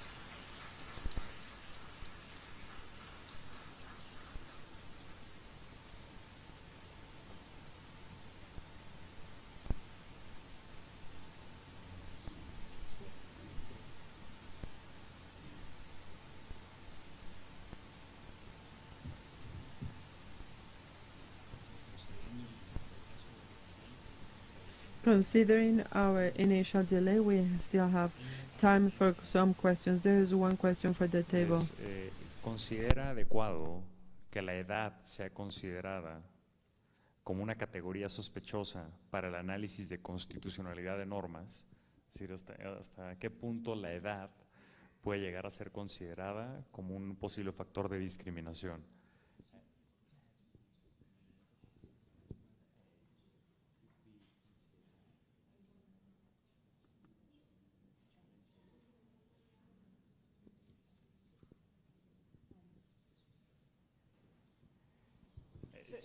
Para cada uno contestar. Es para la mesa. Sí. Esta es la primera. Gracias. A ver, les planteo las preguntas que han llegado y de ahí podemos hacer una charla. Entonces, esta acerca de la edad como categoría sospechosa. Adicionalmente, pregunta Verónica, si los daños derivados de violencia psicoemocional de un cónyuge pueden ser reparados, en su caso más bien, ¿cómo debieran ser reparados? Al ser un concepto subjetivo, si estos son objeto de prueba, o basta con que se haya acreditado la violencia para que se genere una presunción de daños. Perfecto. La siguiente pregunta está dirigida a Ana María, pero bueno, vamos a ver en la mesa. Comentaste, Ana María, acerca de la posibilidad de elaborar un manual. Gracias. Acerca de elaborar un manual de derecho familiar que sirva como apoyo a juezas y jueces en su ejercicio profesional. Parece que en lugar de ello podría ser mejor actualizar las leyes o códigos, es decir, el tema es si una mejor codificación pudiera hacer innecesario el manual. Y para Rachel, preguntan más allá del caso sobre tu posición al respecto, si te parece que está bien decidido o qué parámetros de la decisión pudieras considerar criticables o cuáles pudieran ser objeto de algún comentario adicional. Entonces, bueno, creo que podemos empezar con eso. A ver si este funciona. Sí, ya estamos. Sí, gracias por las preguntas. El tema de edad como categoría sospechosa es problemático su uso en México porque, como está establecido en el artículo 1 constitucional como grupos vulnerables basados en edad, pues se tiene que realizar un escrutinio estricto. Entonces, como ustedes saben, hacer un escrutinio estricto de igualdad, pues es estricto en teoría, fatal en los hechos, porque si lo aplicáramos como debe realizarse un test estricto de igualdad, pues prácticamente ninguna distinción basada en una categoría sospechosa superaría este análisis. Y cuando hablamos de edad, pues es especialmente problemático porque hay muchas distinciones que se hacen para proteger a los menores de 18 años, que entonces no estarían justificadas. Y la Corte reiteradamente ha dicho que sí se tiene que realizar un escrutinio estricto, aún tratándose de edad. Mi opinión sería que tendría que realizarse un escrutinio más laxo.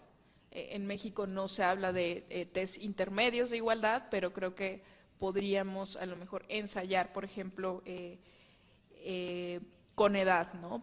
Me parece que no se necesita una justificación tan robusta como sí se justificaría tratándose de otras categorías especialmente protegidas. La siguiente pregunta sobre el tema de daños psicoemocionales, pues es muy interesante. La Suprema Corte tiene un caso muy reciente de hace unos meses, donde resolvió que las mujeres que sufren violencia de género sí pueden reclamar vía reparación del daño civil estas afectaciones emocionales. Me parece un precedente muy importante porque esto significa que dejar de un lado un poco la óptica penal para abrir esta posibilidad de reparación económica, y en este presente se establecen los daños de cómo evaluar las afectaciones psicológicas, si se dice sí, pues a través de periciales pues en psicología. Pero me parece muy pertinente la pregunta de ¿no cabría la posibilidad de una presunción? Creo que sí. Esto no se abordó en ese precedente que les platico. Sí cabría la posibilidad de una presunción de que ahí hay un daño emocional si hubo violencia probada, es decir, si se constituyó el hecho ilícito es la violencia, el daño que tendría que mostrarse podría presumirse. Lo que creo que no podría presumirse es la entidad o la magnitud del daño, o sea, el grado de afectación de esta persona que ha sufrido violencia, y entonces no podría establecerse la cantidad de la reparación, porque la cantidad de reparación tiene que ser proporcional a las afectaciones sufridas, y para esto sí me parecería relevante pues el que se desahogaran periciales psicológicas. Respecto al manual que estamos desarrollando en el Centro de Estudios Constitucionales, no, el manual no es para los jueces, no me atrevería yo a realizar algo así, un trabajo de esa magnitud desde el Centro de Estudios Constitucionales. El manual es para los estudiantes, o sea, sería un manual de casos para enseñar derecho de familia. Eso es lo que pretenderíamos desde el Centro de Estudios Constitucionales. Pero por supuesto que lo que hace falta es que todas estas cuestiones se regulen, se adecúen a las realidades actuales, a los criterios de la Suprema Corte y al derecho internacional de los derechos humanos. Sería fundamental y sería muy importante que los legisladores de los estados, y ayer hablaban del código de procedimientos en materia de familia, pues se abocaran ya a ello, ¿no? Es fundamental. Por ahí me decían, ¿y por qué no hacen un manual de código familiar desde el Centro de Estudios Constitucionales para que sirva a lo mejor simplemente para la discusión? Pero bueno, vamos a ver si el tiempo, las energías alcanzan para eso. Muchas gracias. Bueno, con respecto a la edad, nosotros en la legislación argentina lo que hacemos es no solamente hablar de edad, sino edad y grado de madurez, digamos, ambas cosas, ¿no? Porque tiene que ver con el principio de autonomía progresiva. Uno siempre dice, no es lo mismo un hijo de 2 años, de 7, de 12 que de 17. Todos son menores de edad, pero su autonomía progresiva hace que justamente los códigos tienen que acompañar ese desarrollo madurativo. ¿Por qué? Si no hay una invisibilidad sociológica. Es como que 17 años, 11 meses, 29 días, no sos más maduro que mañana con 18 y cumplís la mayoría de edad. O sea, claramente no es que el reloj es de la noche a la mañana, sino justamente cómo hacemos. En todo caso, la gran conquista hoy es de desafío. ¿Qué derechos deberían tener acceso los adolescentes? Y por eso la importancia de que la edad sea un elemento para hacer categorías internas de niños adolescentes. En el Código Civil argentino es de 0 a 13 se es niño y de 13 a 18 se es adolescente. Por lo cual se le da acceso a derechos a los propios adolescentes, por fuera de los padres, a pequeños derechos, justamente para acompañarlos en su autonomía, para que tengan una actividad democrática, más allá después cuando llegan a los 18, realmente tener una capacidad plena. La edad no es una categoría sospechosa, tiene razonabilidad, justamente tiene que ver con la idea sociológica, o sea, tiene un porqué, así como también lo tiene el ser hombre y mujer, las acciones positivas a favor de las mujeres. Por lo cual no es una categoría sospechosa. Lo que sí, la pregunta es la razonabilidad de la edad cuando uno regula. Si yo, por ejemplo, diría que alguien tiene derecho al voto, digamos, desde los 2 años, claramente no es razonable darle el derecho al voto a un chico de 2 años. Pero no porque la edad como categoría esté mal, sino por qué edad se le está dando está mal como elemento para decir qué derechos se tiene y qué derechos no se tiene. Por lo cual yo creo que lo bueno que hoy tenemos es edad más grado de madurez. Ergo, la edad puede ser incluso una presunción iuris tantum, no iure de iure. No quiere decir, o sea, yo te doy un derecho a partir de ser adolescente, o sea, a partir de los 13, pero no quiere decir que el de 12 no lo tenga. Lo que pasa es que se invierte la carga de la prueba. El de 12 tendrá que probar que tiene madurez para, en cambio el de 13 ya la ley presume que el de 13 tiene madurez para el acceso a ese derecho. No sé si se entiende esto. Es una visión más compleja de cómo hacer e introducir al derecho, a nuestras leyes, este principio constitucional convencional de autonomía progresiva. La otra cuestión tiene que ver con los derechos de daños y violencia. Argentina tiene su ley 26485 del 2009, que es la ley de protección contra la violencia de género, un artículo expreso, el 35, sobre la reparación de los daños y perjuicios. Y lo tiene, digamos, la reparación, y no se habla de matrimonio, no se habla de, no importa, esté en pareja, casada, no casada, en unión de una semana, 10 días, 1 año o 10 años. La reparación de la violencia se repara la violencia de género. Punto. Ahora, ¿cuál fue el debate que hemos tenido en la Argentina? Si es posible el cruce entre un sistema de divorcio incausado y la reparación de daños y perjuicios. Y nosotros decimos que justamente como se deroga la causal es culpable, que eso antes me generaba la reparación de daños, ya ahora en el marco de un divorcio incausado no es posible la reparación de daños. ¿Qué quiero decir? Esto que yo les dije, si mi marido se va con alguien, claramente eso no es jurídicamente reparable, porque el sistema ya va a un divorcio incausado, ya eso no te da derecho a la reparación. Ahora, si mi marido, mi ex marido, empieza a repartir volantes míos en la Facultad de Derecho diciendo que yo soy esto o lo otro, eso sí viola mi derecho al honor y eso sí es jurídicamente reparable, pero no por ser mi marido, sino porque eso me genera un daño. Ahora, en la cuantificación del daño, el haber sido mi ex marido, claramente eso va a generar un daño mayor en la cuantificación, pero ambos son reparables con independencia del divorcio causado o incausado, a eso voy. Y los daños derivados de la violencia tiene una reparación en la ley de violencia de género, no en el Código Civil en materia de divorcio.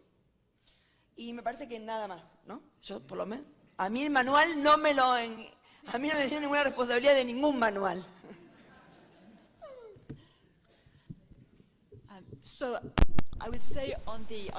Hablando de la edad y de la discriminación por edad, el derecho parecería muy argentino, el británico. Y a mí me parecería como si la ley, la discriminación por edad es muy parecido el caso británico y argentino. La edad es una categoría protegida, pero vemos la discriminación por edad. Uno de mis estudiantes está haciendo su tesis para saber si esto es constitucional o no, y ella les va a poder dar una muy buena respuesta, pero en términos generales tratamos la madurez de los niños para decidir si sí o si no tienen los derechos. Muy parecido, vemos la capacidad evolutiva de los niños, y cuando el niño ya tiene la capacidad de tomar una decisión individual, es donde ya pueden tomar una decisión de acuerdo a la ley y van a poder tener la fuerza. Ahora bien, el daño emocional causado por el esposo, nosotros lo llamamos abuso, y ahorita hay una iniciativa en el Parlamento para fortalecerlo, y reconocemos el daño emocional a través del concepto de un control coercitivo. Vemos uno de los principios más importantes subyacentes cuando hablamos del abuso doméstico, y buscamos cómo se ejerce el poder en esa familia, y si esta relación es de control, y si lo podemos reconocer. Esto es abuso doméstico, y puede haber daño financiero, físico o emocional. Estamos hablando del control, es lo que vemos. Estas son mis respuestas breves a las primeras dos preguntas, y sobre la cuarta, que habla sobre mi opinión del caso de Charlie Gard. Es un caso que he cambiado mis opiniones cada vez que empiezo a escribir sobre el caso, y se está volviendo un tema muy importante en el Reino Unido. Un caso, tenemos por lo menos otros 4 casos de alto perfil de papás que han hecho lo mismo, que han buscado en internet, que han estado en contacto con investigadores en el extranjero, y recaudan dinero para tratar de irse a sus tratamientos experimentales. Es un verdadero problema, y es importante en el contexto donde la ley se opone al principio de que el niño está en el centro. Entonces el verdadero valor de este caso es hablar de este principio, que el niño está en el centro de las decisiones. Entonces yo sugiero que probablemente la Corte podría ser más clara cuando hable de su rol, cuando estén en desacuerdo los papás, o cuando hay más de una responsabilidad. El hospital y los papás, la Corte tendrá que entrar y tomar una decisión, porque no hay manera en la que ambos papás, y que los papás y la Corte puedan ejercer esa responsabilidad juntos. La Corte va a tener que tomar una sola decisión. Esto es muy diferente de los casos donde los papás tienen una opinión conjunta y no hay ninguna otra posible autoridad. En estos casos lo que sugiero es que la Corte establezca los límites de que es bueno para el niño, pero reconocer que podía haber un espectro de decisiones razonables. Estos son uno de los casos recientes, aunque también hubo otro que se llama Rakib, uno de hace unas semanas. Aquí este niño no estaba sufriendo. Se puede tener éxito, y en este caso la Corte dijo que la decisión de los papás era la mejor, y aquí lo que la Corte está haciendo es reconocer que es un espectro de decisiones y que van a permitir que los papás sean los que tomen el espectro. Pero en el caso de Charlie sí fue sumamente extremo. Espero haberle contestado. We have other 4 questions. We will not have time. We have to conclude. There is one question about the autonomy. I will only read the questions, but we will not have time to answer. Autonomy of children, and there is another question about the argumentation in Argentina in order to resolve the case when there are 3 people as parents, and the subrogated case, why hasn't it been resolved in the Supreme Court, and why? Y otro acerca de la autoidentificación y la edad, si te puedes autoidentificar con una persona de edad distinta. Digo, lamentablemente no tenemos ya mayor tiempo. No sé si alguien quiere hacer una última reflexión en escasos 60 segundos antes de que me corran de esta mesa, mientras tengo el poder. Entonces… Bueno, autonomía progresiva y patrimonial. Me parece que tiene que ver, nosotros en el código lo que hicimos es, presumimos todos aquellos actos de bolsillo, siguiendo el derecho alemán, porque los actos de bolsillo hacen la autonomía. Esto de los chicos hacen contratos, se suben a un subte, se suben a un micro, a un bus. Bueno, hay un contrato de transporte, ¿no? Los chicos hacen actos patrimoniales, y esos actos patrimoniales que hacen a su día a día se presumen que son hechos, digamos, con cierta autonomía y están, digamos, no son pasibles de nulidad. Ahora, eso para los actos, digamos, de carácter patrimonial de poca cuantía. Cuando ya se trata de actos patrimoniales de mucha cuantía, ya ahí claramente tenemos las restricciones porque en definitiva son personas menores de edad. Si le damos todos los derechos del mayor de edad, perdemos el principio de, digamos, de que son personas menores de edad con el principio de especialidad que eso involucra, ¿no? Si no, directamente, ¿dónde está la mayoría y la minoría de edad? Es en protección de ellos justamente eso. La cuestión de la gestación por sustitución en la Argentina no se pudo regular, quisimos regularlo en el anteproyecto de reforma del Código Civil, pero no pudimos regularlo por dos grandes presiones, la Iglesia Católica y las feministas más radicales, por lo cual ahí tuvimos una oposición muy fuerte. Y a ver, yo les digo muy sincero porque tengo muchos años en haber hecho leyes. Vos pedís 100 y te quedás con 80, porque las leyes los votan los congresos, son decisiones políticas. Uno tiene que ir a transear, digamos, uno tiene que ir a negociar justamente qué cosas hay que sacar porque son realmente urgentes y qué cosas uno va a querer sacar. Las leyes no es lo que uno hubiera querido, las leyes es lo posible, ¿no? Y así en definitiva es la realidad legislativa. Pero siempre creo que tener una ley y siempre tener una buena ley es algo básico. Y es más, aprendí, es mejor tener una buena ley que no, o sea, es mejor tener, o sea, no tener ley que tener una mala ley, porque una mala ley es lo peor que le podemos dar a la gente, ¿no? Y por último, el tema de la autodeterminación o autoidentidad y edad. La edad es un elemento objetivo que hace justamente también a esta presunción de madurez, etc. No es lo mismo la identidad de género que la edad. O sea, yo me autopercibo que tengo 70, pero en realidad tengo, yo por más que me autoperciba que tenga 70, no tengo 70, digamos, ¿no? O sea, porque la idea ¿cuál es a veces? Hacer esas preguntas hacen de correr el margen, digamos, para ridiculizar, para en definitiva invisibilizar la identidad de género que realmente estas leyes le hemos dado respuesta a un colectivo sumamente discriminado. Hay que ser muy profundo a la hora de hacer preguntas, a la hora de reflexionar sobre estos temas, porque realmente el colectivo LGBTIQ y en especial los trans son personas que viven con un promedio de edad 35-40 años porque su única forma de vida es la prostitución. Por lo cual yo creo que me parece que ahí hay que realmente receptar. Por eso Argentina ahora, como tiene ley de identidad de género, ahora tenemos un proyecto de cupo laboral trans. Que en el Estado haya un cupo mínimo para que también involucren y que, de hecho, hemos tenido la primera abogada que se presentó un concurso para ser jueza, la primera jueza trans en la Argentina. Bueno, estos son los temas si realmente nos animamos a poder ver pluralidades e identidades en plural.